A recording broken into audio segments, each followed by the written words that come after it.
Assalamualaikum warahmatullahi wabarakatuh. Halo, saya Nabila Ramadhani. Dan saya Zahra Nur Ramadhani. Apakah kalian sudah tahu apa itu arthropoda beracun? Arthropoda beracun, racun atau toksin yang dihasilkan oleh berbagai jenis arthropoda dapat menimbulkan iritasi atau gangguan pada manusia, baik yang bersifat lokal maupun sistemik.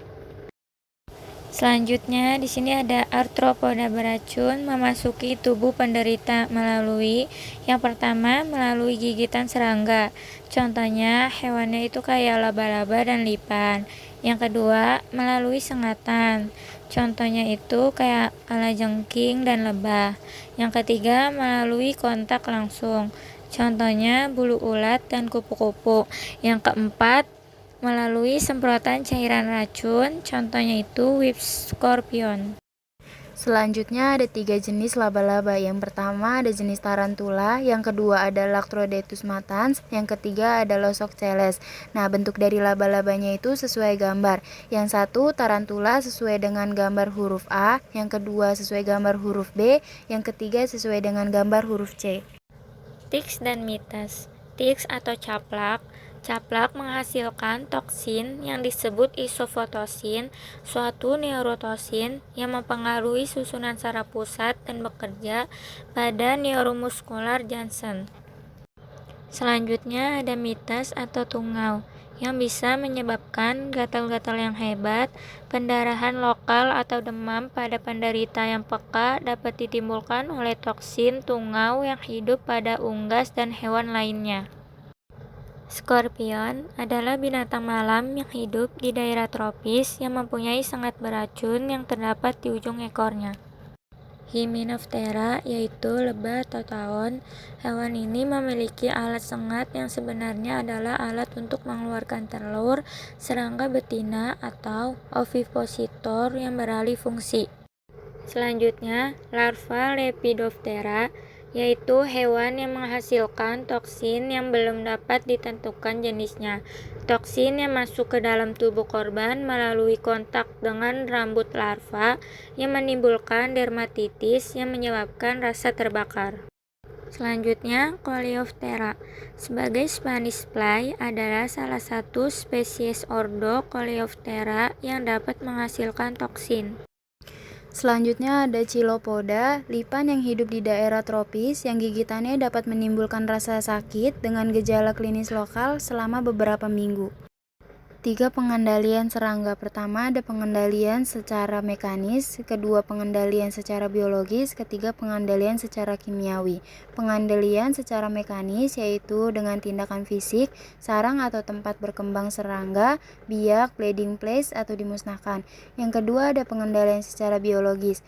Pada pengendalian serangga secara biologis digunakan makhluk hidup yang menjadi predator atau pemangsa serangga atau penggunaan organisme yang bersifat protektif terhadap serangga. Yang ketiga ada pengendalian secara kimiawi.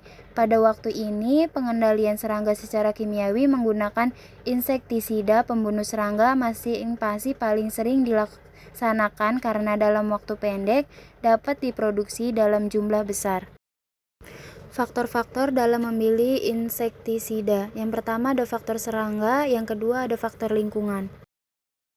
Selanjutnya ada kemasan insektisida. Yang pertama ada spraying, yang kedua ada aerosol, yang ketiga ada debu, yang keempat ada granul, yang kelima ada umpan atau bait.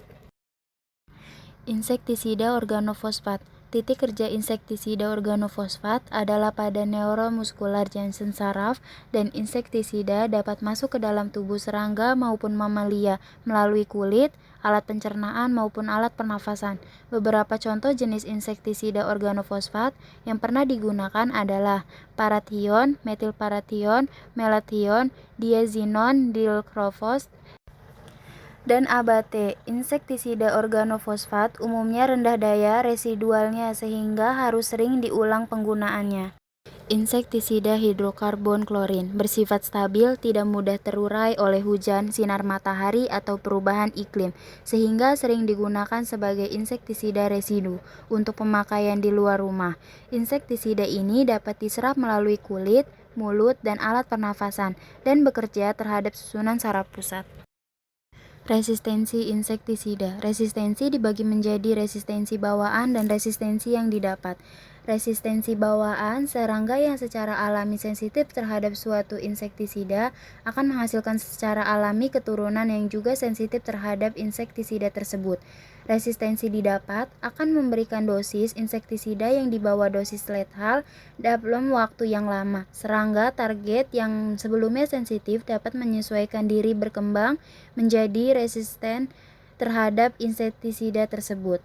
Selanjutnya ada resistensi, dibedakan menjadi resistensi silang dan resistensi ganda. Resistensi silang yaitu kekebalan serangga yang terjadi terhadap dua insektisida yang satu jenis atau satu seri. Misalnya kebal terhadap melathion dan diazinon atau kebal terhadap DDT dan diethylene. Yang kedua ada resistensi ganda, kekebalan serangga yang terjadi terhadap dua insektisida yang berbeda jenis golongannya, misalnya kebal terhadap melathion dan DDT. Repelen yaitu bahan kimia untuk menghindari gigitan dan gangguan serangga terhadap manusia. Repelen tidak membunuh serangga. Repelen dipakai dengan cara menggosokkan pada badan atau menyemprotkannya pada pakaian. Repelen dapat berbentuk cairan, pasta, dan sabun yang digosokkan pada kulit, badan, atau berupa larutan yang disemprotkan pada pakaian, sepatu, atau tenda.